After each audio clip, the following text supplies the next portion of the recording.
करण्याचा संकल्प त्यांनी केला आहे आणि आमच्या सर्वांच्या जीवनामध्ये त्यांनी खऱ्या अर्थाने आम्हा सर्वांना सोबत घेऊन आम्ही सर्व जे या ठिकाणी संदीप जोशी जे आहेत आम्ही सर्व लोक जे लहानपणापासूनच तरुणापासून देवेंद्रजी सोबत आहोत. मागच्या 40 वर्षापासून आम्ही एकत्र आहोत. खरं तर या महाराष्ट्रामध्ये किंवा आपण जर देशातल्या नेतृत्वाचा विचार केला तर असं एक नेतृत्व जे आमच्या आज महाराष्ट्राला मिळालं आहे की जे नेतृत्व सर्वच कर्तृत्वाने पूर्ण आहे. त्यांचं जीवन हे खऱ्या अर्थाने एका कागदावर लिहू शकत नाही. एक मोठं जीवनचरित्र देवेंद्रजीचं आहे. खरं तर हजारो लेख जरी लिहिले ते कमी पडतील. आज मला या गोष्टीचा आनंद आहे की संदीप जोशीजी आणि सर्वांनी माननीय मुख्यमंत्री देवेंद्र फडणवीसजींच्या वाढदिवसानिमित्त नरसिंह भगवानाची पूजा करून महायज्ञ केला गेला आणि या महायज्ञामध्ये आज संपूर्ण नागपूरकर भक्तिभावाने लीन झालेले आहेत. या महायज्ञ करताना प्रत्येक आहुतीमागे एकच भावना होती की माननीय देवेंद्रजींना उदंड आयुष्य लाभू दे, त्यांचं जीवन मंगलमय राहू दे, त्यांच्या संपूर्ण आयुष्यामध्ये कधी कुठली अशी कुठली घटना होऊ नये ज्यातून त्यांच्या मनाला थोडी दुःख पोहोचेल आणि त्यांना या महाराष्ट्राच्या समृद्धीकरता, या महाराष्ट्राच्या 14 कोटी जनतेकरता प्रचंड शक्तिशाली बनू दे शरद पवार आणि अशी भावना या प्रत्येक आहुतीमागे या ठिकाणी होती आहे आणि आताही सुरू आहे. हे महायज्ञ देवेंद्रजींना प्रचंड ऊर्जा देईल, प्रचंड ताकद देईल. ह्या महायज्ञातनं आणि या महायज्ञातनं देवेंद्रजी अजून मोठ्या ऊर्जेने उजळून निघतील. खरं तर संपूर्ण महाराष्ट्रामध्ये आज जवळपास जर विचार केला असं कुठलंही गाव नाही, असं कुठलंही क्षेत्र नाही ज्या ठिकाणी देवेंद्रजींचा वाढदिवस साजरा होतो आहे. सोबतच या ठिकाणी अजितदादांना श्रद्धांजली देण्याचाही कार्यक्रम सुरू आहे. त्यांची जयंती आहे, त्यामुळं एकीकडे अजितदादांचं दुःख आहे जाण्याचं, दुसरीकडे आपल्या देवेंद्रजींचा वाढदिवस आहे आणि त्यामुळं आम्ही दोन्ही पद्धतीने या ठिकाणी मानवतो आहे. मी संदीप जोशींचं पुन्हा आभार मानतो की त्यांनी एक प्रचंड धर्मकार्य, धार्मिक कार्य या ठिकाणी उभं केलं आणि भगवान नरसिंहाची पूजा करून या ठिकाणी देवेंद्रजींना खूप खूप त्यांच्या मागे पाठीशी राहण्याचा संकल्प त्यांनी केला हे या ठिकाणी आवर्जून सांगेल. पंतप्रधान नरेंद्र मोदी आणि शरद पवार यांची दिल्लीमध्ये भेट झाली. काही नवीन राजकीय समीकरण पुढे देशभर जे आंदोलन सुरू आहे त्या पार्श्वभूमीवरही ही भेट महत्त्वाची मानली जाते. शरद पवार साहेब मोदीजीकडे कशाकरता गेले, काय चर्चा आली ना तुम्हाला माहीत ना मला माहीत. पण खरं तर हे संस्कार आहे महाराष्ट्रात देशाचे की विरोधी पक्षात जरी आपण असतो तेव्हा एकामेकाची भेट घेतो. संसदेच्या अधिवेशनात साधारण भेटत असतो. आमच्या विधिमंडळाच्या अधिवेशनात आम्ही विरोधी पक्षाचे लोक बसतो. त्यामुळे याच्यामध्ये मला वाटतं काही नवीन नाही आहे आणि याचं काही वेगळं घ्यायची गरज नाही. कुठेतरी आंदोलनाच्या पार्श्वभूमीवर भेट झाली, चर्चा झाल्याची वाटतंय. असं कुठेतरी आंदोलन जे चिघळलं आहे त्याला शांत करण्यात नाही. मी वारंवार सांगतो आहे की शरद पवारजी या देशाचे, महाराष्ट्राचे अग्रगण्य नेते आहे.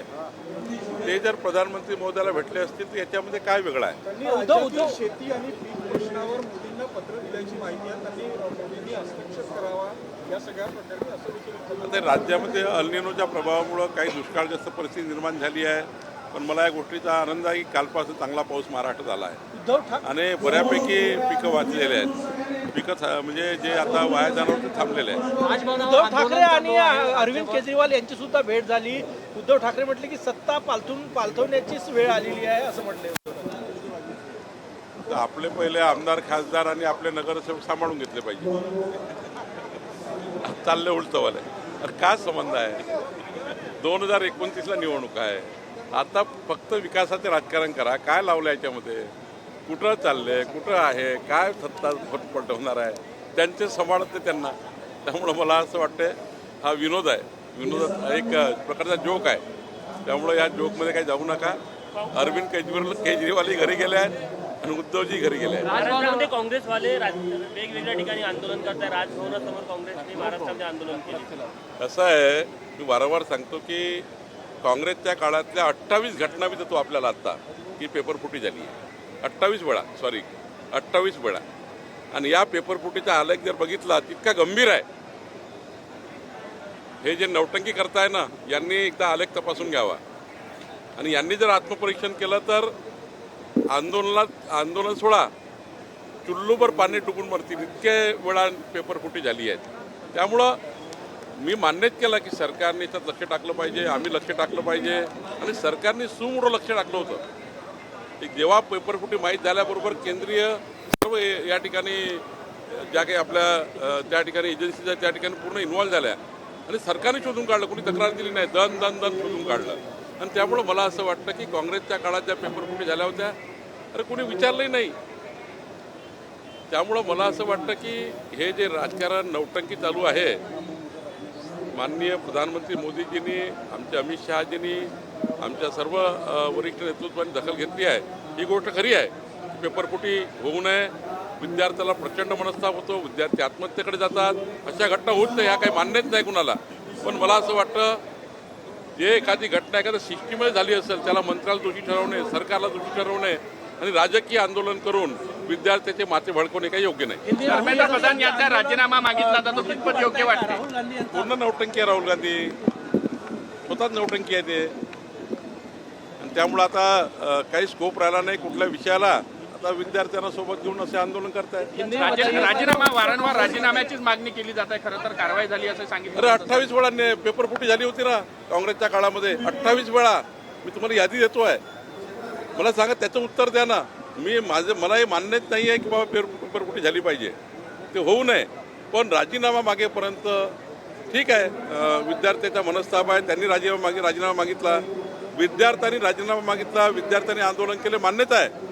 पण विद्यार्थ्याच्या आंदोलनाच्या मागे ज्या पद्धतीचं कटकारस्थान चालू आहे, ज्या पद्धतीचं राजकारण घुसलेलं आहे, ज्या पद्धतीचं राजकीय नेते त्या ठिकाणी या आंदोलनामध्ये ज्या पद्धतीनं या आंदोलनाला ते वेगळ्या पद्धतीने नेण्याचा प्रयत्न करताय.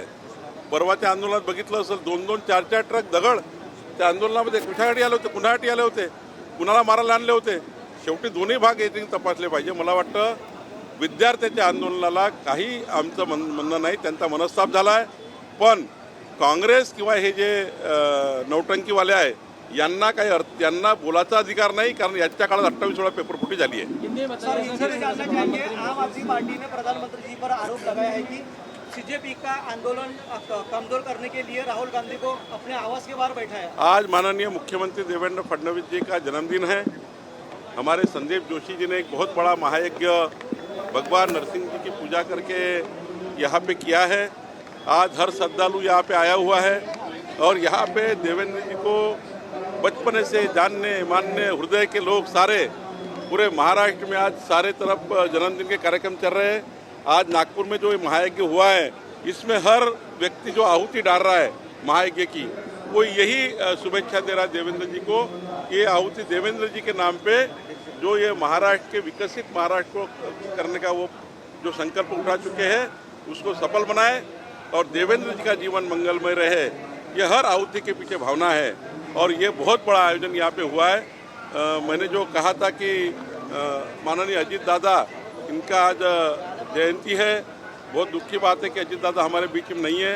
आज हमें उनको श्रद्धांजलि देनी पड़ रही है, लेकिन उनका भी जयंती का हमने कार्यक्रम रखे हैं महाराष्ट्र में. पूरे महाराष्ट्र में आज पूरी विधानसभाओं में 288 जगह हमारा सेवा शिविर भी चल रहे हैं. छत्रपति शिवाजी महाराज महाराजस्व अभियान के माध्यम से हम 10 लाख परिवारों को आज सेवा देना चाहते हैं. वो भी कार्यक्रम चल रहे हैं. या संदीप जोशी जी ने बहुत बड़ा आयोजन किया है. उद्धव ठाकरे कल दिल्ली जंतर मंतर गए थे सीजेपी को सपोर्ट करने के लिए. उद्धव जी का उनके मातोश्री के घर के आजू बाजू कुछ नहीं बचा है. हिंदू हृदय सम्राट बाला साहेब ठाकरे जी ने जो कमाया था सारा डुबा दिया है। अब जंतर मंतर में कौन पूछ रहा है? नागपुर में आए तो 200 लोग नहीं थे। तो ये जो है ना नौटंकी चल रही है। यानी जो हमारे स्टूडेंट के नाम पे आंदोलन करके बड़ी राजनीति कर रहे हैं, इनको मैं पूछना चाहता हूँ कि कांग्रेस के कार्यकाल में उद्धव जी जरा एक बार देख लीजिए, जंतर मंतर जाने के पहले 28 बार, मैं आपको लीड देता हूँ मीडिया को, 28 बार नीट के हो या सारे पेपर इस देश में लीक हुए हैं और कांग्रेस के कार्यकाल में कोई कार्रवाई नहीं। हमारे प्रधानमंत्री, हमारे गृह मंत्री जी ने एक जैसा ये मालूम हुआ वैसे ही सुमोटो एक्शन ली है, सारी केंद्रीय एजेंसी काम पर लगा दी और इस प्रकार से ये एक्शन लिया गया। और सिस्टम से एक आधी जगह पेपर लीक होता है तो क्या मंत्री जी ने किया है, प्रधानमंत्री ने किया है, क्या धर्मेंद्र प्रधान जी ने किया है? हाँ, ये बात गलत है कि पेपर लीक नहीं होना चाहिए था। बहुत विद्यार्थी पर नुकसान होता है, विद्यार्थियों की हम क्षमा मांगते हैं, लेकिन देखिए हुआ है तो इसके लिए सरकार ने बड़ी कड़े कदम उठाए हैं। अब इसमें उद्धव ठाकरे जा रहे हैं, केजरीवाल जा रहे हैं, जिनका कुछ नहीं बचा है, क्या फायदा है? न महाराष्ट्र में कोई पूछ नहीं रहा, वहाँ कौन पूछेगा?